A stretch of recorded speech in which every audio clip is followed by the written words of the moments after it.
when we are investing, the assumption is that the life cycle of a particular portfolio company in our book is quite long.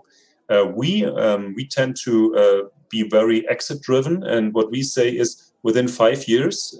this marriage on time should be over again, and the company has to preferably be sold to a larger strategic or IPO, which is not our preferable route or preferred route. And I think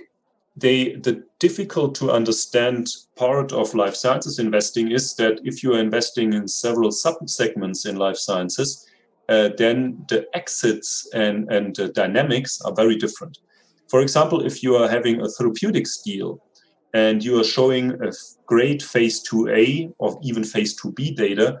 and it's an interesting indication, a new modality, then the likelihood that you are taken out by that time by a big pharma company is rather high, and you are generating amazing returns, double-digit returns, multiples on that particular deal. Whereas in MedTech, in diagnostics, and in digital health, it is very different. I think in MedTech and diagnostics, the strategics tend to wait until you have generated first sales. So that means far after you have your regulatory approvals in major markets, recurring sales, you have to run post-marketing studies, and then you are sold in a critical moment between,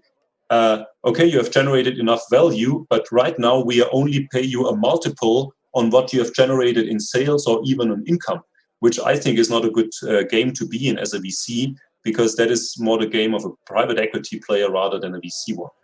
And then digital health again is very different, because there the business models are so new and there are so many subsectors. There it is more tending towards the therapeutics business model in VC, where you are sold based on fantasy rather than having hardcore facts that you are already having a product in the market and recurring revenues or number of patients that are served on a tool, and you have a 3-year follow-up for these patients. So that is why I think the life cycle of these